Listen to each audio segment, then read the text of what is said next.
bitch. We in the building. We in the building. We in the building. We in the building, bitch. We in the building. Finally, RZeroB and PTA have come back to Giants Talk. Justin, do you like what we did there? How we reversed talking Giants for Giants Talk? Giants talking Giants. Yeah, you like what we did there? I'm just kidding. Gimmick infringement. Which means that finally RZeroB and PTA have come back to BGN.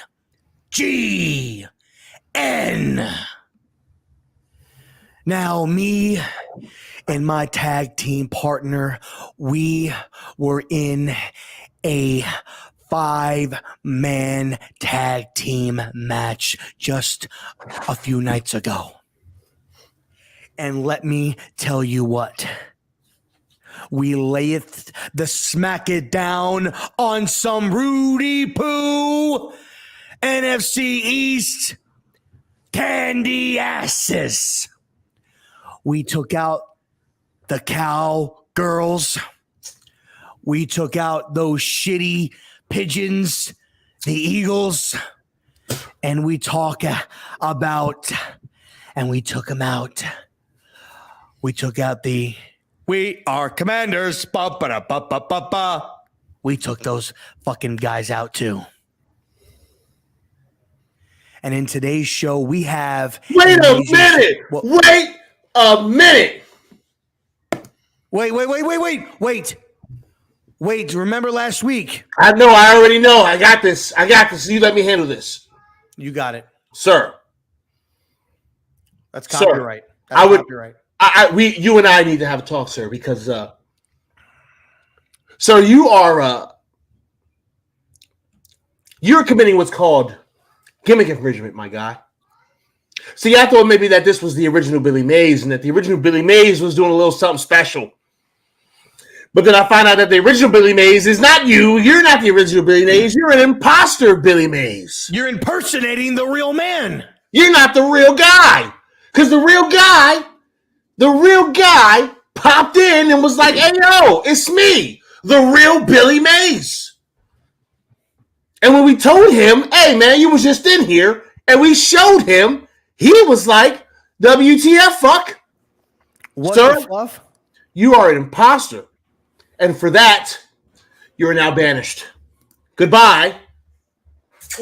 And good night. Bang! Bam! I'm sorry, I had to just do a little wrestling thing. It's fine. Max, he's got probably one of the best cameras that you could possibly get on the market right now. He's looking clean.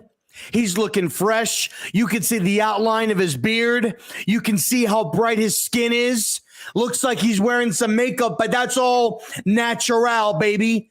Natural, dark, beautiful skin. That's looking mighty fine and pops, might add.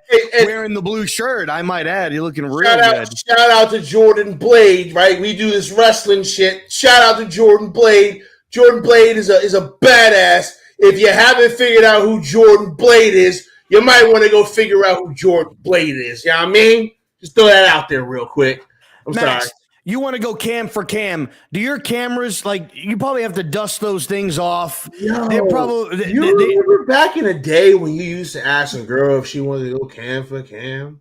Yeah, you remember? You remember back in the day, this guy used to hang out with us quite a bit. What was his name? I'm trying to remember what his name was. Was it Dax? No, not Dax. Fax. It was Fax. No, not Fax. Oh, it was Tax. No, not Tax. Although I believe he does work for the tax collectors. I do believe that. No. Stacks? No, I know it. Max. You know what happened to Max? What happened to him? Max! Oh, damn. Max. Yeah, he used to hang out with us all the time. All the time, right? On our show. We talked Giants and it was such a cool ass dude. You know what I mean? And poof. Now he just fucking disappeared. Poof. I don't know. Oh God, look at this! Look at this piece of shit. I ain't seen this piece of shit in fucking forever. Yo, actually, oh, you dirty, rotten, terrible son of a bitch!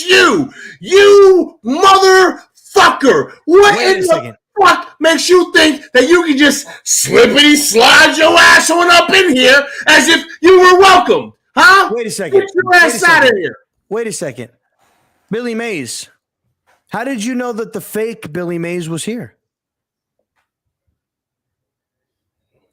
When you come in and say the real Billy Mays is here,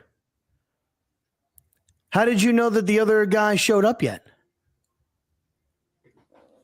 Maybe Billy Mays has a twin brother who's a zombie. Did you ever think about that? Maybe, just maybe, you have two accounts. Billy Mays. Dun, bum, bum, but still my beating heart. Anyway, back to the intro. All right, back to the intro. We got a great show for y'all. We're gonna kick it off, but first, if you smell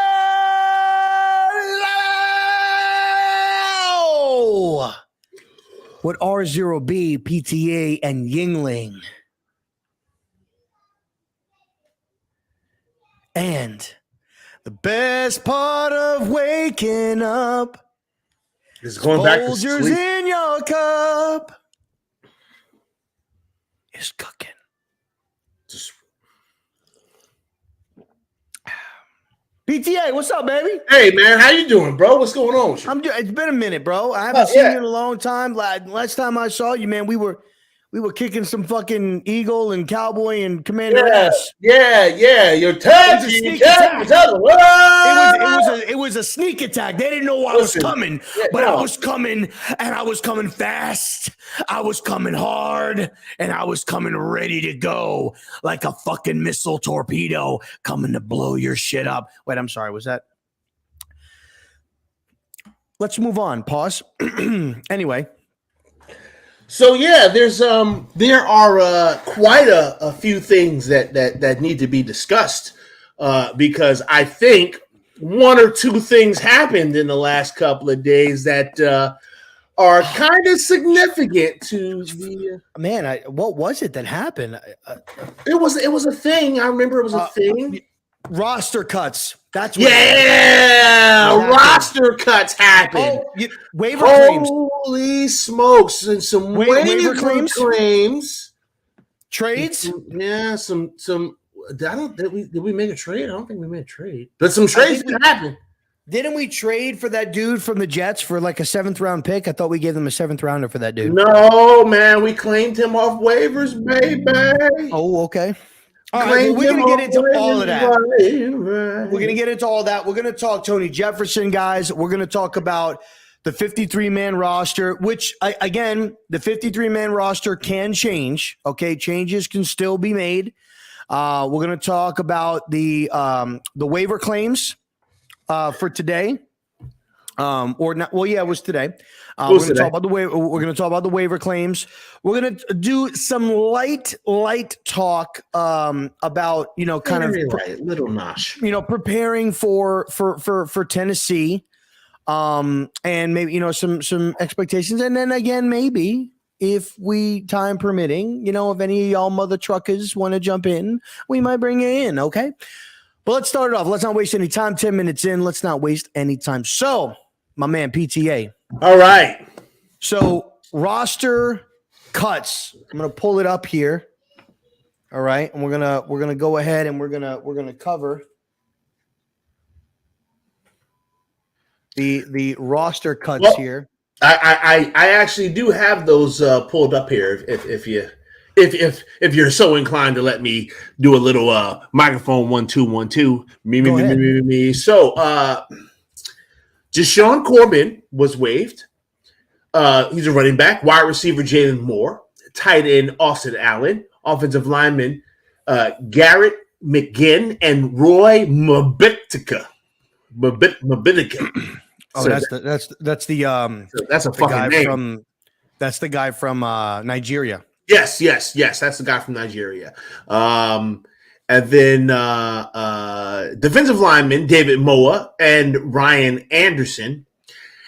A move that really hurt my heart when it happened was linebacker Quincy Roche. I was very, very upset about that. And then Khalil Dorsey, Darren Evans, Zion Gilbert, and Harrison Hand, all of who are corners. I was excited when Harrison Hand was snatched up. And then Trent Thompson was also waived, along with Alex Bachman and Nate Meadows. Well, I think we all knew after the Jets game that Dorsey was gone. Yes, yes. He blew that fucking game with a penalty and then a fucking touchdown. So bye-bye. Yes. Harrison Hand didn't look great in there either. And and neither did Darian Evans, right? Darrington Evans. No. He didn't look good either. He did not look good either. I think he was wearing number 37. He was getting burnt and struggled as well. Yes. So with that being said, our 53-man roster that was announced yesterday was Daniel Jones and Tyrod Taylor at quarterback, Saquon Barkley and Matt Breida, Gary Brightwell, Chris Myrick, and Antonio Williams as your running back / fullbacks. Daniel Bellinger and Tanner Hudson as a tight end. We only had 2 tight ends to start. That was crazy. Now, Myrick's a tight end, is he not? Or was he a rookie fullback? Or was he a free agent fullback? Well, they got him at fullback. So okay. Yeah, they got him at fullback. And then for the offensive line, we have Ben Bredesen, Joshua Izudu, John Feliciano, Max Garcia, Mark Lewinsky, Devery Hamilton, Shane Lemieux, Evan Neal, and Andrew Thomas. Wide receivers, we have Kenny Galladay, Ricky James, Wan'Dale Robinson, Sterling Shepard, David Sills, who finally made the team. That was pretty cool. Darius Slayton, who we were a little shocked that he's still here, but hey, it is what it is. And then Kadarius Toney. So those are our offensive players. On defense, we have our defensive line, which is DJ Davison, Justin Ellis, Dexter Lawrence, Leonard Williams, Nick Williams. Our interior linebackers, our off-ball linebackers, basically, is what we're going to call them, is Cam Brown, Austin Calitro, Carter Coughlin, Tay Crowder, Blake Martinez, and Mika McFadden. So that's not a terrible room. That's not a terrible room. And then our edge rushers, we've got Tomlin Fox, Azeez Ojulari, Ellison Smith, Kayvon Thibodeau, Jihad Ward, O'Shane Zimenez. And then for our defensive backs, we have Dane Belton, Cordell Flott, Darnay Holmes, Adoree Jackson, Julian Love, Xavier McKinney, Aaron Robinson, and Rodarius Williams. So that was the initial 53-man roster. So what did you think when you saw these cuts and when you saw this final roster? How did that make you feel? Well, a lot of them we thought. A lot of them I kind of saw. The ones that really kind of stood out to me was Roche and Corbin. I thought that they both played well. And Davis Webb. They really kind of stood out to me. I thought Davis Webb played good enough to earn a roster spot. I thought Corbin played well, same way. I thought that when they called his number, he answered. Whether when Board fumbled and they brought him in on kick return and he was doing kick return, and I believe that was in the Cincinnati game. And then I believe he scored a rushing touchdown in every preseason game, if I'm not mistaken. I think he did. And I know for a fact he scored it in the last 2. He had the only touchdown or the first touchdown for the Giants against the Bengals. So he had the first touchdown against the Bengals and he scored again in the Jets game. And with Roche, I think Roche is a good player. I don't by any means. I think you had said it earlier today in one of the Twitter spaces. He's not going to be no crazy Hall of Fame. Oh my God, 10 years, $60, $70 million player. But I think that he could be a decent player, in this league, maybe something similar to a Ryan Kerrigan type of player, that kind of an impactful player. Ryan Kerrigan's not a big top name guy, but he was very effective. And I could see Roche, being that. So, and that was shocking to me. And then what was really eyebrow raising to me is the fact that they would do that And we're that thin at the edge rusher position already as it is, so what that made me think is Aziz and I always keep trying to call him Kadarius Toney because we have two KTs on the team. I got to remember that. Kayvon Thibodeau, that they may be closer to returning than we may think that they are, meaning they could potentially be ready to go week 1. That would be the only that would be the only thing that I would think that because if they weren't ready and week 2, week 3 was the target, then Roche would have been on the team. But the fact that they let him go, which leads me to believe that both of these guys are going to be ready. They have O'Shane, they have Jalil Ward, so they have 2 backup guys there.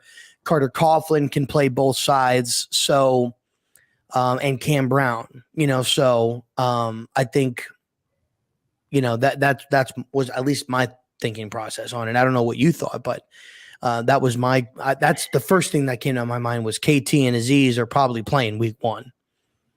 Probably. So when Roche when it was announced that he was released, I was angry. I'm not even gonna lie. I was like, why in the hell would you do that? He's such a good athlete, man. He just needs a little bit more polish, but he's such a good athlete.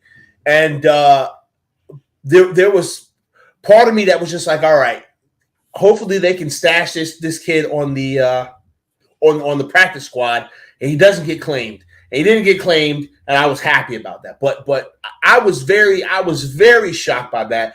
I was also very shocked by Alex Bachman getting cut. That made no sense to me. Alex Bachman had such a good preseason. Was he that bad in practice? I think when it comes to the Alex Bachman, and I thought about this really, really hard. And yesterday there was a report, whether it was true or not, but NFL Rumors, who have well over 120,000 followers on Twitch, on Twitter. They suck. But it was reported, I believe, that they got it from Fox Sports, that the Giants would like to move on from Kenny Golladay. Whether that's true or not, I don't know. But they are unable to due to his contract. $25 million that he's getting this year, $17 million of it is guaranteed. Mm-hmm. And so it's hard to get rid of that player holding that kind of money hostage. Yeah. And I think that the reason why that they kept him is because when you look at the roster, right? Kadarius Toney, Sterling Shepard, Wan'Dale Robinson, Richie James, all similar in height, all very similar in skill set.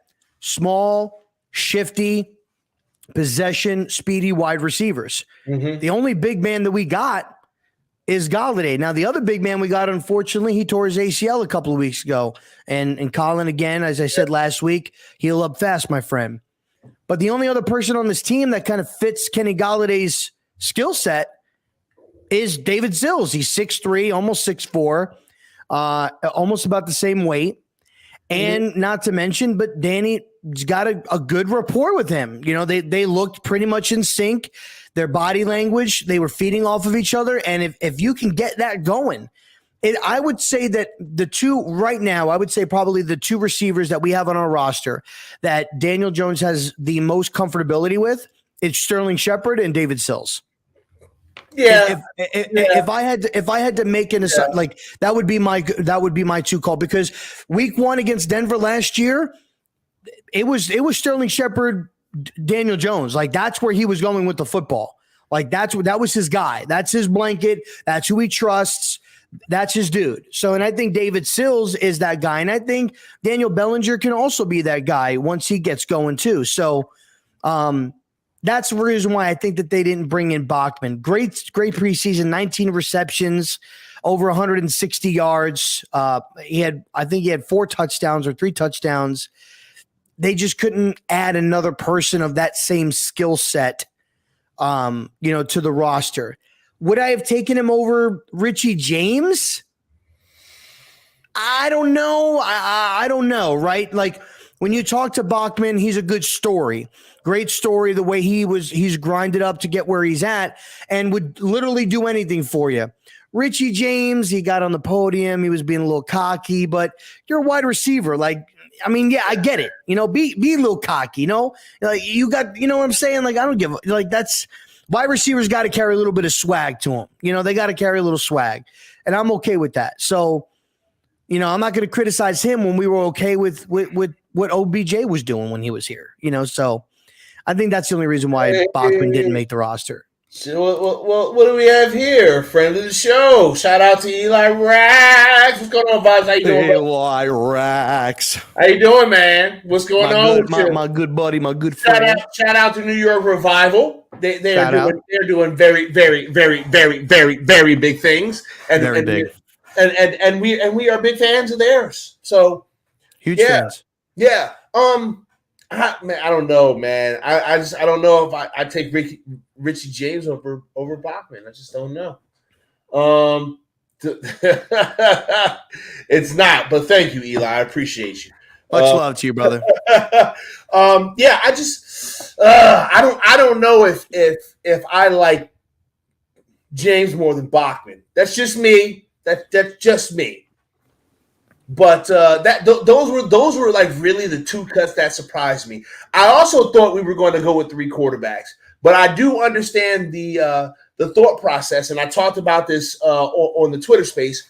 I understand the thought process of throwing Davis Webb on a practice squad. Davis Webb is a coach. He's coaching football right now. You know what I'm saying? Like that's essentially what's happening. And you made a very good point. Very good point. Yeah, like, so stash his ass away on the practice squad so we can continue to help Daniel Jones, right? Because as much as I don't like Daniel Jones, somebody needs to help this kid, okay? Somebody needs to help him figure this out. If he's going to stay a New York Football Giant, he has to figure this out, and he got to figure it out quickly. And I'm not sure if that's going to be enough to sell, right? Maybe it'd be enough to buy him a franchise tag. I don't know. But somebody got to help this kid out. So if it's Davis Webb, because he knows the system and he understands it and he's got the terminology and all that shit, then put his ass on the practice squad, let him stay there and help out Daniel Jones. And then if Daniel Jones sucks, then switch these motherfuckers out. You put Daniel on the practice squad and you bring Webb up and you figure out who the starter is. I'm just kidding. I'm kidding. But you make a good point, right? Like let's look at the backups that Daniel has had, right? So he had 1 year with Eli Manning. Eli Manning retired, you know, so he didn't really get an opportunity to like really.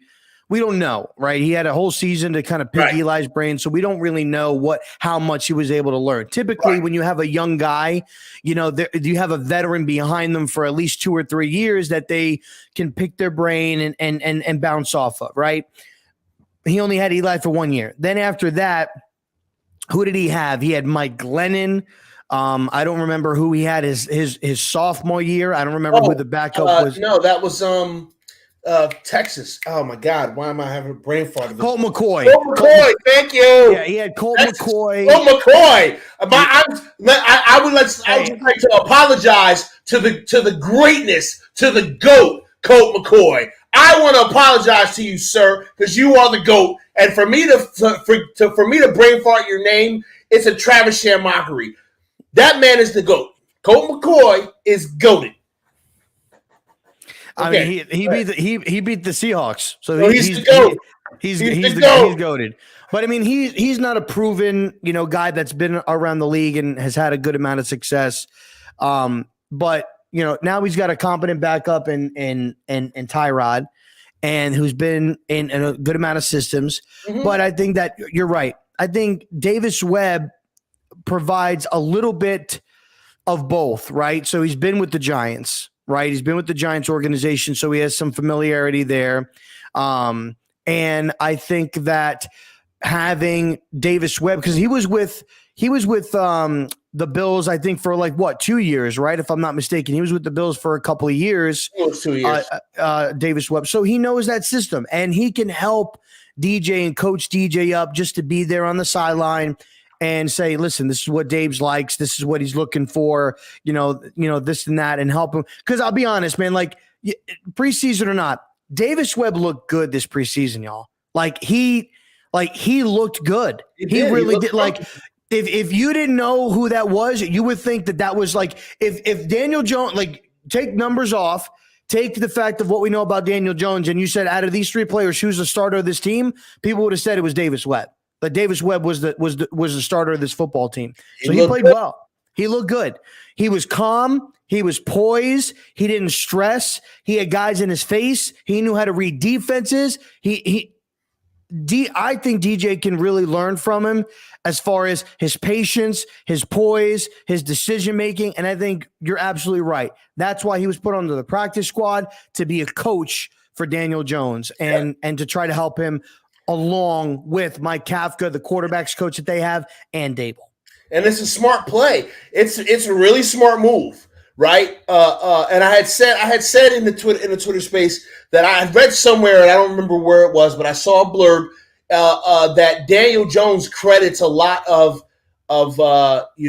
where he is in terms of learning this scheme. He credits a lot of that to Davis Webb. So if that's the case, and Davis Webb is still in the facility helping him get better, keep that dude around. You figure out a way to keep Davis Webb in the building. Like, if you don't got room for him on the roster, but you can put his ass in the practice squad, you keep Davis Webb in the building, because he knows what the fuck he's doing. Straight up. You played football and you've been watching football a long time. Mm-hmm.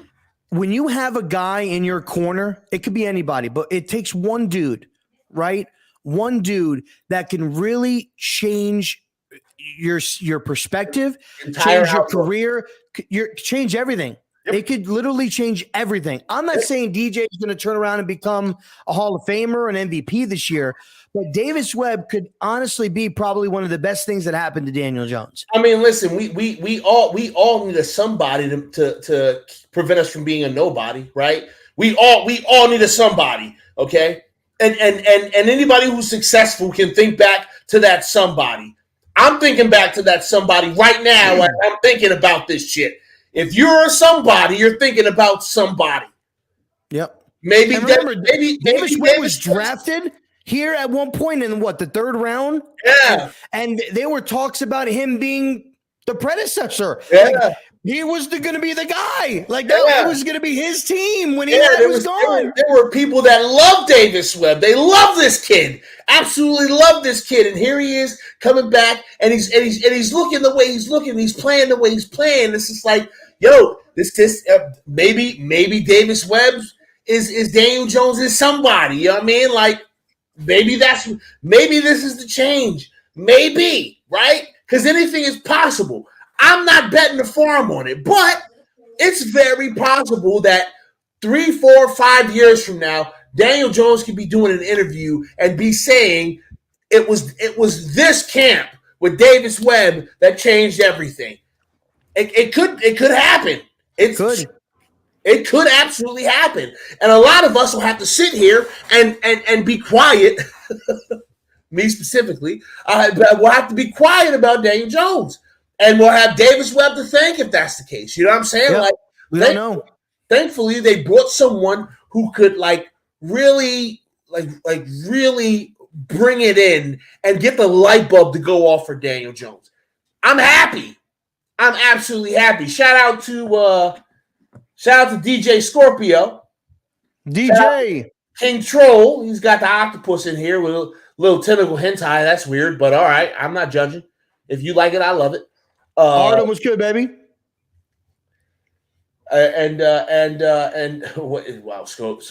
Scorpio. That's a rough ass statement to make in the comment section. I'm not even putting that up on the screen. Okay. Is there anything defensively that you saw on that 53-man roster that piqued your interest or made you raise an eyebrow? Cutting Andrew Adams last week was an eyebrow raiser because I thought that he would have been able to contribute. The fact, well, are we talking post cuts or like even with the waiver claims for today? No, we haven't gotten the waiver claims. Tell me how you felt about the defensive side from the 53-man roster. As far as I definitely feel like we still need help at the corner position, a little bit more depth on the inside interior linebacker position, corner specifically. We need help at corner. It was good to see. Shane Belton was back at practice, wearing the red jersey. Hopefully he can come back soon. And he's nurturing that injury. But the corners need help. Need help at the corner position. It was Achilles heel.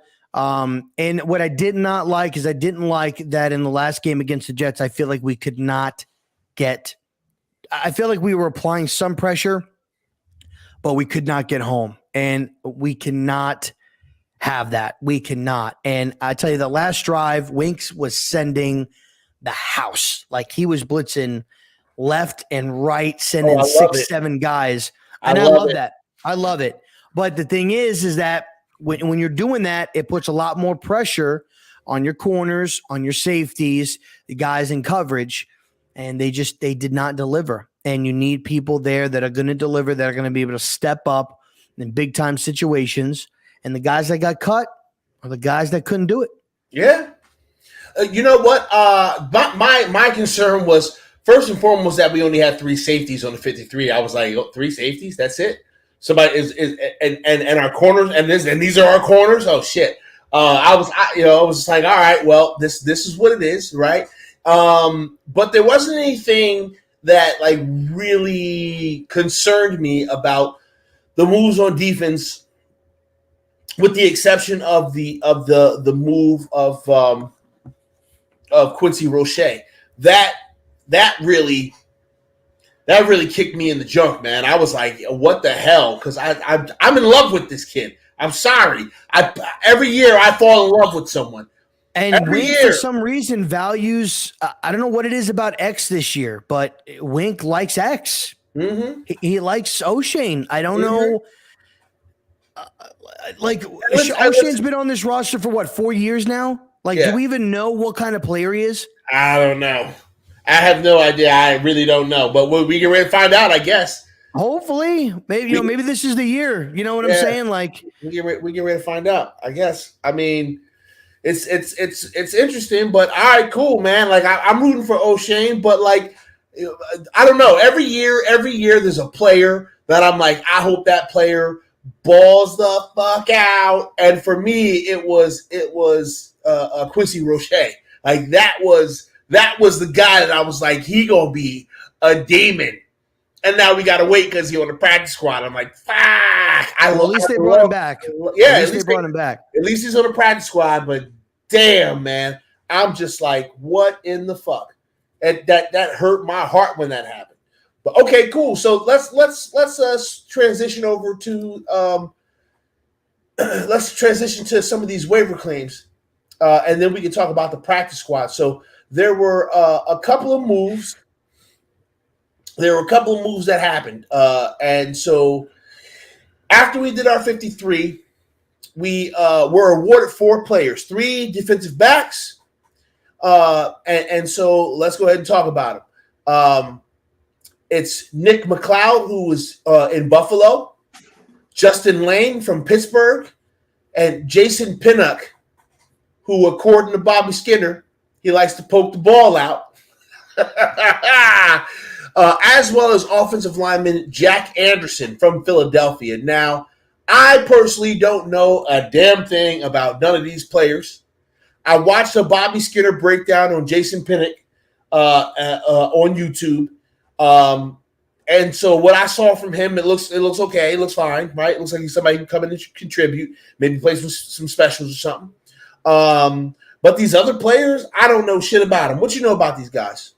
I don't know anything really about these guys. I know with the offensive lineman, he was drafted by Buffalo. Shane said that they was, or it was an undrafted, or it might have been drafted or was undrafted by Buffalo. And unfortunately, they couldn't retain him. They lost him to the Eagles off the waiver wire. They tried to retain him. This was last year, and he went to Philadelphia, and they were able to get him. He was able to get him back from Philly, obviously, and now he's on the Giants. The other 2 guys, as far as coming from Buffalo and Pittsburgh, I mean, we know what Buffalo and Pittsburgh have been able to do defensively. So they always have. I mean, listen, we got Quincy Roche, from Pittsburgh last year off waivers, and he came in and he played well and he contributed. Lane could do the same exact thing. I'm not trying to preset expectations, but I'm just saying last time we got a guy off Pittsburgh's waiver wire, he ended up being, a decent player for us, yes. And so in Quincy Roche. So we got that to look forward to. So, good ads, good ads with that. Also, from what I'm seeing here, I was going to say there's one more player that we grabbed up. I was going to ask if you know who he is. Are you talking about Tony? Oh yeah, Tony Jefferson. Tony Jefferson. Now, from what I'm reading, he is being signed to the practice squad pending a physical. Correct. He's 30 years old, so he's not super old. He's 30. No, he can still go. But I don't necessarily think that he's going to come out and be a starter right away, unless they plan on moving him up once he passes his physical and put him on a week-to-week basis. They may sit him and use him for knowledge to help the DBs. I was going to say this man for probably the first 3 weeks. This man's job is to get these fucking corners better. That's corners, safeties, get them ready. I'm sorry, not just corners, but the DBs. Like this man, what's going on, Levance? How you doing? This man's job is to get these players ready. Okay. Yep. That's why they put this guy on a practice squad, because they know, okay, we're gonna bring you in. Clearly, there's something wrong medically, right? Because you got to pass his physical, but maybe he ain't all the way there yet. Cool, we'll put you on a practice squad that allows you to continue to rehab and get your mind right. But while you here, teach these mofos about my scheme and my playbook. All right, get them ready, get them prepared, watch film with them. You know what I'm saying? That's what, and you know what? This is very, very smart moves by both the front office and the coaching staff. Because I'm telling you right now that we potentially have 2 coaches at the most important positions. Don't forget that our main captain on defense and the person with the dot is Xavier McKinney. Okay? That's the person with the dot. I want you to understand that there are 2 very good, very smart veterans on our practice squads on both sides of the ball, and they both help the players with the green dot. Think about that for a second. That'd be Mr. Davis Webb and Tony Jefferson. They both help the player with the green dot. This is fucking genius. Like if you're not seeing what's happening here, they're painting the picture for you. This is genius. And also about 46 minutes ago, Dan Salamone reporting that Austin Calitro, Tanner Hudson, and defensive lineman Nicholas Williams. Tanner Hutchinson is a tight end. Mm-hmm. We all know Austin Calitro were signed by the New York Giants, so they are no longer free agents. They have been signed to contracts with the Giants. Max Garcia has been retained by the Giants. He has been added to the practice squad, and Shane Lemieux, Ellerson Smith, and Rodarius Williams yet again are on IR. They started on IR last year. They are starting on IR again this year. So they're the IR team, okay? Yep. The IRs. Yep. So not again, Calitro is another sleeper guy that played well. I mean, he's picked up on the defense. Like I watched some of his highlights from the preseason. Guy came to play. Guy comes to play. He's aware. He knows how to maneuver in between the line, make some plays. He got an interception. He's forced a fumble. He's been all over the field. This guy could get some playing time. Yeah. You know what? I mean, listen. Okay, and I want people to understand this, right? Because it may sound like I'm drinking the Kool-Aid. I'm not drinking the Kool-Aid. I'm just giving credit where it's due in regards to some of the moves that these people who are in charge are making. If you've got 2 really good veterans on your practice squad and they both can help the players with the green dots, then that's genius. I'm not saying it's going to work. I'm not saying it's guaranteed, but I think it's smart as hell. I think it's absolutely a smart thing to do. I don't remember us doing anything like this. Nope. In the last few years. Nope. I don't remember us having like a couple of like veterans on the practice squad who are effectively fucking coaches. coaches that we don't got to pay coach money to. Hey, what's going on, Super Ty? Super Ty's in the building. So Super Ty, what up, baby? So that's the thing that we got to realize is that there's some really smart moves that are being made here, and you know what? The fact of the matter is that they may sound or seem crazy, but if you kind of read between the lines, the things that they're doing are really making sense. There's some smart things that are happening right now with these roster moves, and I had to not overreact because I wanted to overreact. Very strategic. I wanted to overreact, but I said I have to wait until they finish doing what they're doing, and they're not even done yet. But as they're moving, I'm seeing, they're putting players on the practice squad that actually fucking help in practice.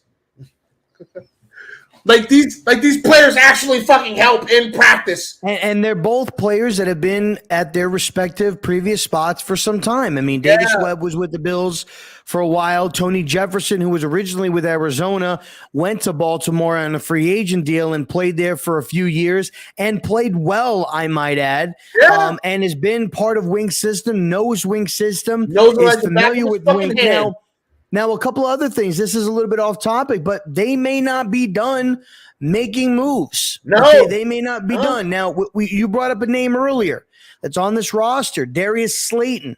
Okay, yeah. Darius Slayton is on this roster. I'm going to make a call right here. I would not be surprised if Darius Slayton is a Baltimore Raven come the start of the season. Okay, and keep an eye on Daryl Worley. Okay, who has been in the league for about 7 years. He's young. I think he's 27 or 28 years old, 6'1", 205 corner. Played and started for Wink last year because a lot of the injuries. I believe he was the number 2 corner next to Marlon Humphreys. Also, maybe a little bit of a stretch, but if they're able to, there's been a lot of talks and a lot of the Twitter spaces about potentially Leo being restructured, meaning adding about a year or two on his contract, spreading out his money, and they could free up a good amount of cap space for this year. He's 29, got him a couple of years to be 31, with the second year of the extension being opted out, meaning they could get rid of him and there would be no ties to it. I'm all for it. I also think locking him up for another couple of years would be good. He's a good player. He's been playing well for us.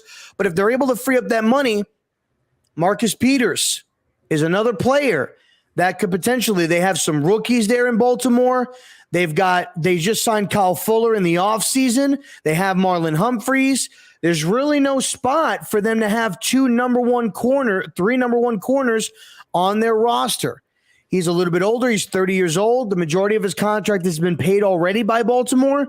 They could very easily make a trade, get him finish out his contract, and then maybe potentially bring him back in depending on how he plays this year. That would also be a player that I would keep an eye on that they could potentially trade for. So, okay, Worley, that one I'll listen to. Peters. Worley or Peters would be the 2 guys that I would be looking for. Peters is one that I'll listen to. Because I think they could trade Slayton for Peters, and maybe you give up a pick. Maybe you give a 6th or a 5th rounder and Slayton, and you can get a Marcus Peters because he's 30 years old. He's soon to be on the decline. You know what I mean? They need wide receiver help. They don't really have it. They have a speedster guy now. They just lost their speedster wide receiver in Marquise Brown, who went to Arizona. Yeah. Could potentially make something happen, and it could be very minimal on their cap. That's an idea I'm willing to listen to be completely honest with you. It's an idea that I am 100%. What's going on, Big Blue City Empire Sports? That's definitely something that I would be open to listening to. Because being completely honest, I think we need corner more than we need a wide receiver right now. I don't necessarily see you were talking about you've been talking about Galladay kind of being the odd man out in regards to his skill set, but I think Slayton the odd man out. Be completely honest with you, I think he the odd man out, and I wouldn't cry in my cereal if they moved on from him and traded him to get us a pretty good corner that we can plug and play. especially looking at don't mean to cut you off here, but looking at Marcus Peters' salary, base salary for the 2022 season, $10 million. Okay, that's a problem. Where's that at? Spotrac? Yeah, Spotrac. So it looks like he's got a signing of $2 million.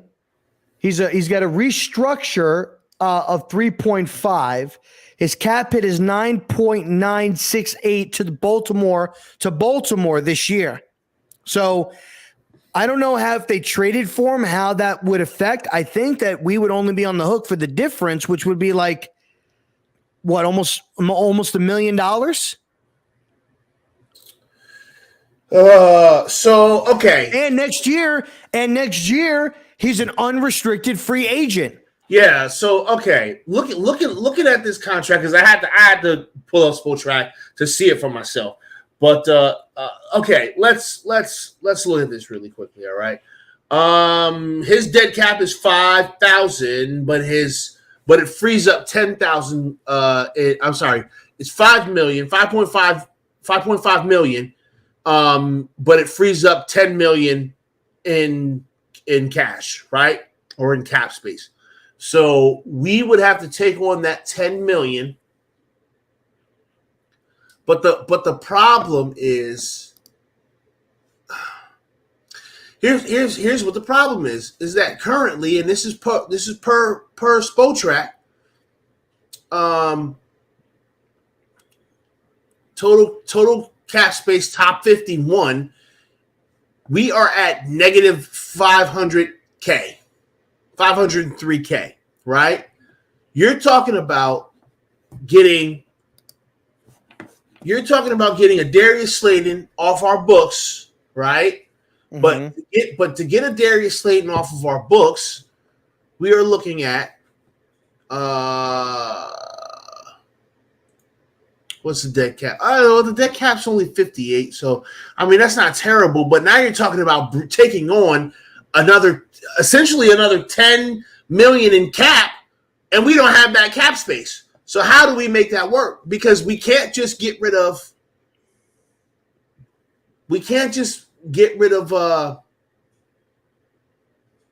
I mean, it frees up 2.5 million. If we, I'm sorry, I said 58. If that's what we're taking dead cap. 2.6 million. 2.6 million is how much cap we free up. So we would still need to be able to clear another 3.7.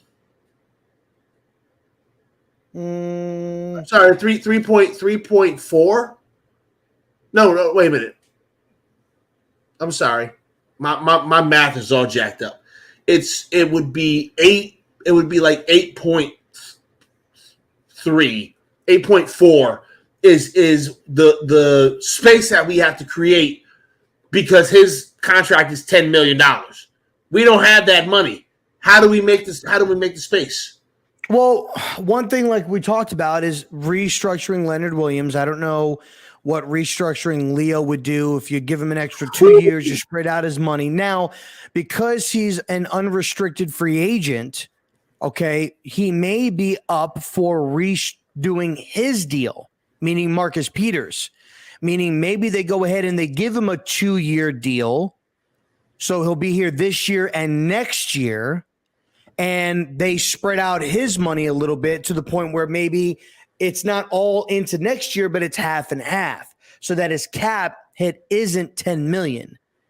And so I don't know how much they would free up by the restructuring of Leo, but if it's possible, I just thought he's an unrestricted free agent next year. He could still probably be a number one corner. I mean, in this league, definitely a number two for sure.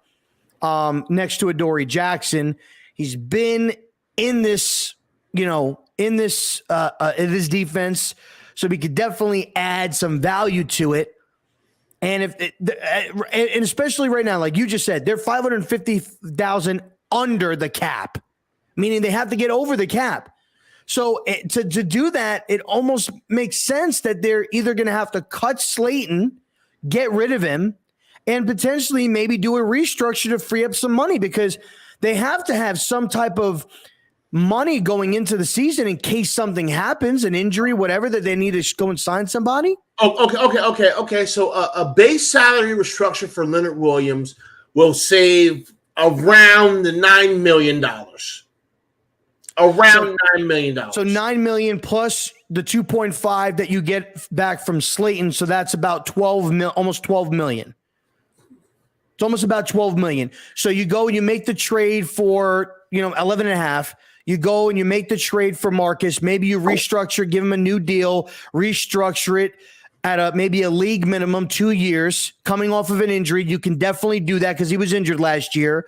So you can give him an injury courtesy 2-year deal. Maybe it's a $10 million deal over the next 2 years. So 2 years, 10 million, 5 million this year, 5 million next year with some maybe incentive bonuses. If he plays the whole year, if he gets a certain amount of interceptions, he can earn a little bit more at the end of the year.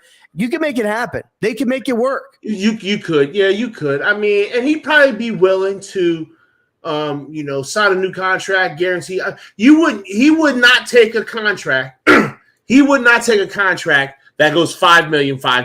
There's no fucking way he's doing that, right? So what you would probably have to do is give him 10 million both years, but figure out a way to structure it so that it's not actually 10 million both years. It's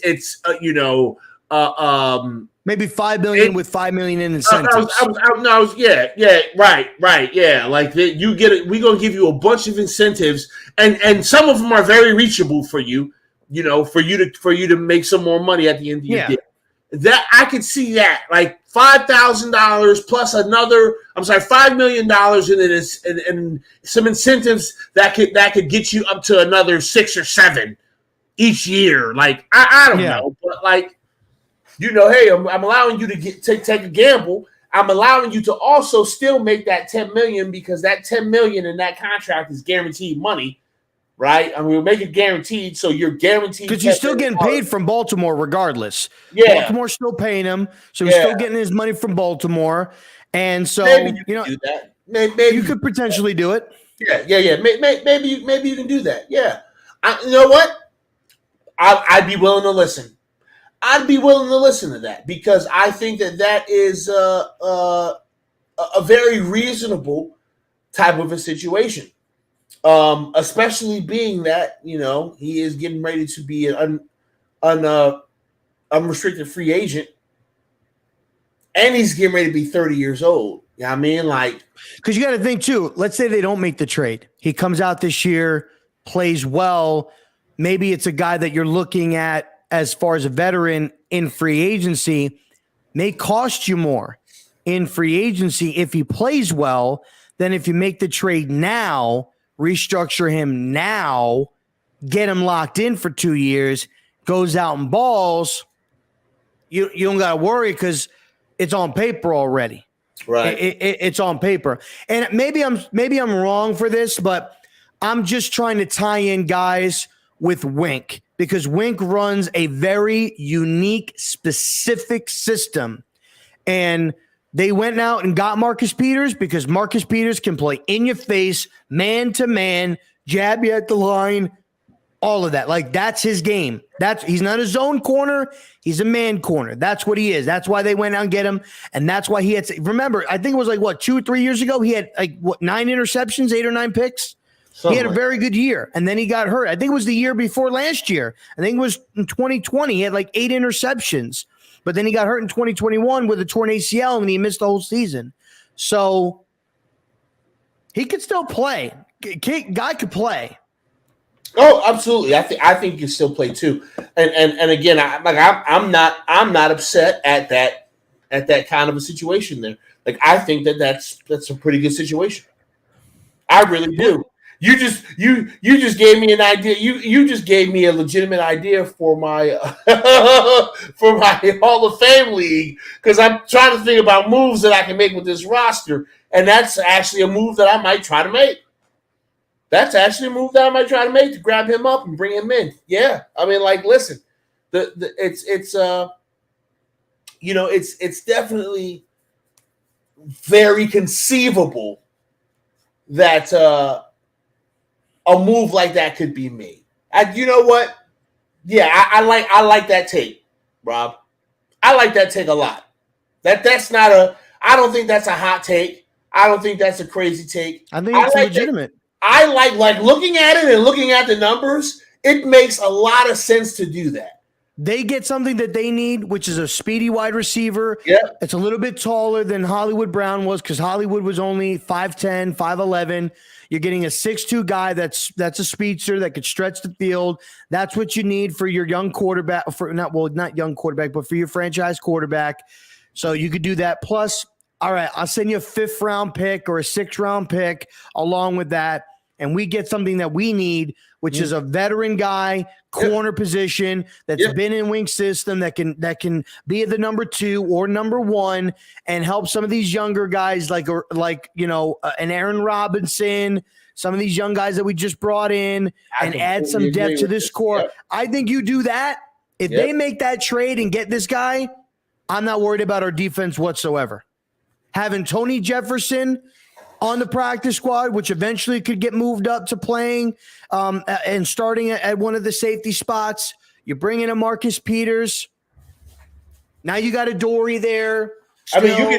Now maybe you can bring a Julian Love back and have him play down there in the slot or play down there at number 2. You know what I'm saying? Like, you got options now. Now,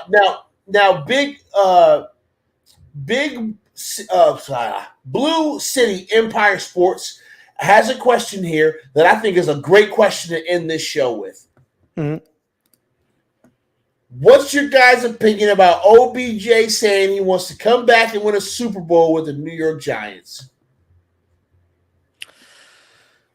Well, Blue City, I think us all Giants fans, we miss 13. You know, we miss 13. We miss the entertainment. We miss him on the sidelines. We miss him. We miss what he was for us. I know I do. But I'm only taking that. Yo, Philly Nation, my man. I don't have a trophy here or a megaphone or you know. I mean, I still got my ring. But there you go. I don't got my megaphone or nothing like that. But I honestly think that at this point, Odell is recuperating, and I think he's marketing himself, trying to keep his options open. Do I think that the Giants are going to make a move for Odell Beckham? No. He can't play until December. More than likely, we're not going to be playing for anything in December. Okay. We will eventually, but not this season. If I had to take a guess on where OBJ is going to land, it would either be back with the Rams if they're making another run. I would even go as far as saying the Cincinnati Bengals to go play with his LSU boys, Jamar Chase and Joe Burrow, and try to win a championship there if they're going to do anything.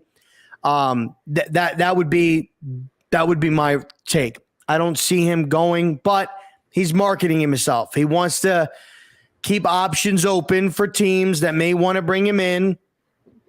Next offseason, though, when we get rid of KG, I would listen. Will they bring him in? I don't know. Probably not. But next year, next offseason, 2023 offseason, I'd hear what OBJ had to say if he wanted to come back, if he was legitimate with it. I'd listen to him. But this year, it's all smoke screens and hand grenades. That's all it is. Yeah, I was going to kind of say the exact same thing. Like, first and foremost, Odell can't even play. All right, the man legitimately can't play. He tore his ACL in the Super Bowl. He ain't gonna be back until later in the year. Okay, so he's not playing. I do think that if Odell's words were true and accurate on Twitter and on InstaFuck when he said what he said, right? Then respect to him for still having some love for the team that drafted him. All right? because that's a pretty fucking cool thing to say. Yep. Man, I really want to win a championship for that team. After everything that happens, if you really feel like I would love to win a championship with the team that drafted me, then I'm happy to have you back. I feel like you've probably matured. I feel like you've probably grown and learned, right? I don't see you all over the place doing crazy stuff. You know, you've been a good teammate everywhere You're a dad now. He's a dad now. Yeah, like there's no question you're a good teammate. I don't think anybody here really thinks you're a cancer. I just think that people thought you were a little much. I don't have a problem with a mature,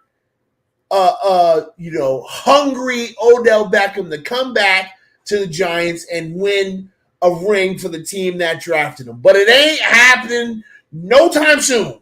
No. It ain't happening. It's not happening no time soon. That's if it happens at all. I'll be completely honest with you. I don't know if it does. I don't know how Dave feels about Odell Beckham Jr. I don't know how Shane feels about Odell Beckham Jr. I don't know. And here's the underlining thing too that I'll propose and see what you think about it, right? I don't think he makes that comment if Dave Gettleman is the GM. Oh, hell no. So, which leads me to believe that he doesn't have a problem with John Mara. I'm sure he doesn't. He obviously doesn't have a problem with the new GM and new coaching staff because he don't know him. Yeah. So, or no, he knows. He knows who. He knows who they are, but like he's never around. But he never worked for them. Yeah, he never worked for them. He knows the caliber of individual they are. He knows that because he's talked to his boys and said, "Hey, Shep, what's these mofos like?" And here's the thing, Joe Shane. Hey, Saquon, what's going on with these cats? Joe Shane may know who he is because remember, once upon a time, Joe Shane drafted his buddy to Miami. That's true. And Jarvis Landry. That's true. That's true. I think the only reason, a big reason why he's saying this now is because Gettleman's gone. I don't think he liked him. I don't think he trusted him. And I think he wouldn't trust him or like him as far as he could throw him. And I don't know if you see him, but Gettleman's a big bitch. You ain't throwing him very far. Oh, that motherfucker looks like Dr. Robotnik. What are we talking?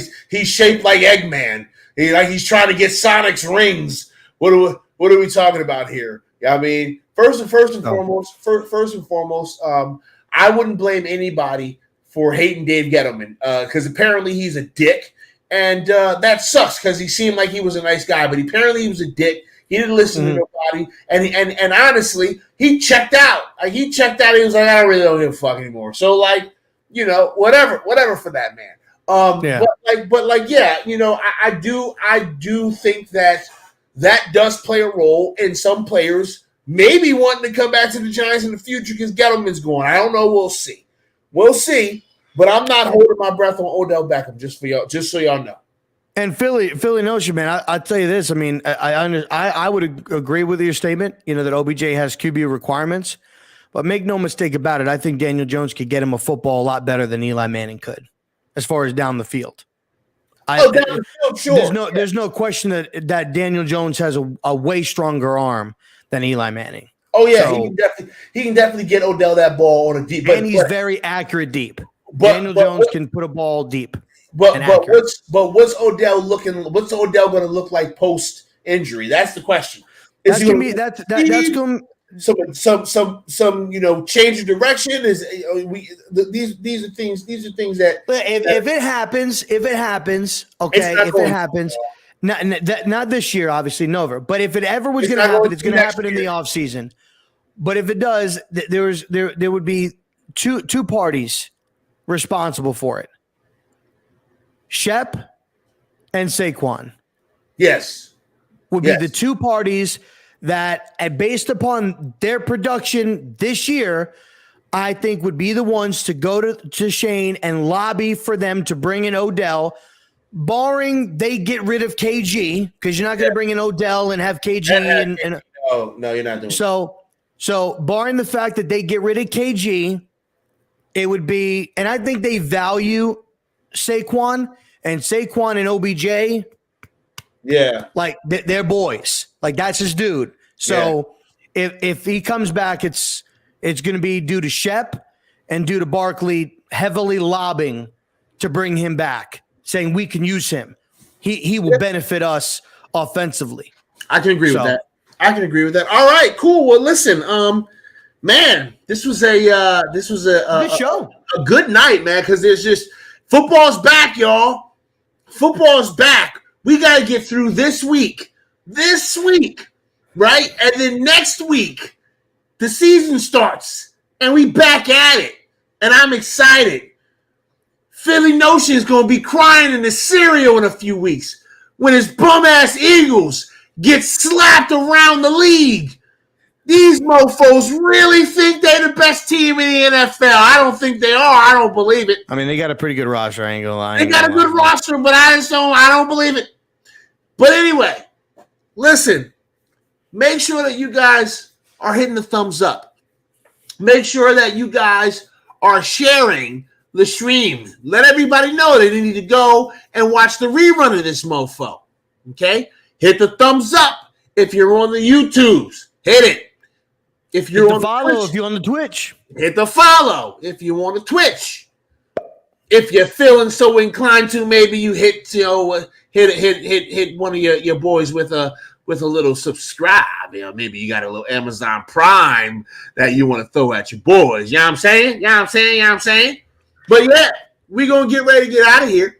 So for my fantastic partner in crime, RZeroB, the man known as Rob, I am Pest the Analyst, and we will get up. That's me and him.